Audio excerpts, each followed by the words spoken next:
त्यामुळे हा जो काही मुंबई मेट्रोपॉलिटन रिजन आहे, ज्याला आपण भविष्यामध्ये 1.5 ट्रिलियन इकॉनॉमी तयार करतो आहोत, त्याकरता खूप मोठा फायदा आजच्या या MOU-मुळे या ठिकाणी होणार आहे. Lot of Indian companies have showed their interest in MMRDA. What kind of projects are we looking at, and which companies are these, and what is the outcome we expect? देखिए, आज हमने 5 MOU साइन किए हैं. इसमें से एक महत्वपूर्ण है जो यूनिलीवर, एक बहुत बड़ी मल्टीनेशनल कंपनी है. इनका जो आइसक्रीम बिजनेस है उसका GCC, जो उनका दुनिया का उनके लिए सबसे बड़ा GCC है, वो पूना में लोकेट करने का उन्होंने निर्णय किया हुआ है. और पूना में हमारे साथ उन्होंने इसका आज MOU भी किया. और इसके आने से GCC की जो इकोसिस्टम है उसको एक बहुत बड़ा बूस्ट पूना के अंदर मिलने वाला है. इसके अलावा हमने जो हमारे भारतीय फंड्स है उनके साथ एक MOU किया है, जिसमें ये हमारे सारे भारतीय फंड्स 4,07,000 करोड़ रुपया MMRDA को दे रहे हैं. MMRDA के जो प्रोजेक्ट्स है, चाहे फिर वो रोड्स के प्रोजेक्ट्स हो, टनल्स के प्रोजेक्ट्स हो, पीने के पानी के प्रोजेक्ट्स हो, हाईवेज के प्रोजेक्ट्स हो, कोस्टल रोड जैसे प्रोजेक्ट्स हो, या फ्लाईओवर जैसे प्रोजेक्ट हो, सारे के सारे उनके जो प्रोजेक्ट्स हैं, उन प्रोजेक्ट्स के लिए 4 लाख और मेट्रो के प्रोजेक्ट्स, इसके लिए 4,07,000 करोड़ का आज फंडिंग टाइप हुआ है.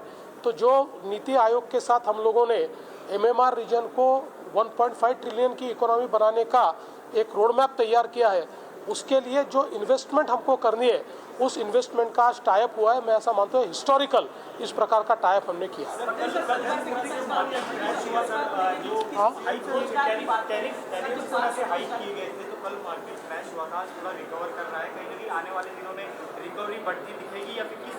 तो मुझे ऐसा लगता है कि रिकवरी बढ़ती दिखेगी, क्योंकि अब हम लोग टैरिफ का जिस समय अवलोकन कर रहे हैं, महाराष्ट्र की दृष्टि से भी कर रहे हैं, तो कुछ क्षेत्रों में वो टैरिफ हमें हिट करेंगे, लेकिन ओवरऑल इन टैरिफ के कारण एक बिजनेस अपॉर्चुनिटी भी हमारे लिए तैयार हो रही है.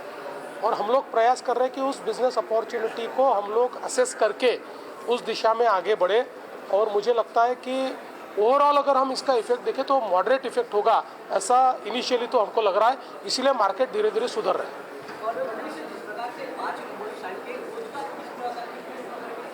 देखिए, इसमें जो GCC है, वो GCC में तो अच्छा रोजगार निर्माण होगा.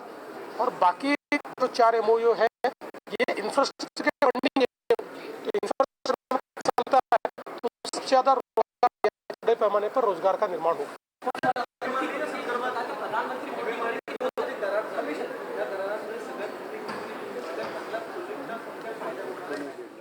नाही, याच्यामध्ये सगळे आपले इंडियन फंडर्स आहेत. हुडकोनी 1.5 लाख कोटी रुपये दिलेले आहेत, RECने दिलेले आहेत, PFCने दिलेले आहेत, या सगळ्यांनी दिलेले आहेत. त्याच्यामुळे आता MMR रिजनमधले जेवढे आपले प्रोजेक्ट आहे, मग ते मेट्रोचे असो, ते टनेलचे असो, ते रोडचे असो, ते हायवेजचे असो, ते ब्रिजेसचे असो, ते फ्लायओव्हरचे असो, ते अंडरपासेस, या सगळ्या प्रोजेक्ट करता आता एक प्रकारे फंडिंग हे आपल्याला उपलब्ध झालेलं आहे.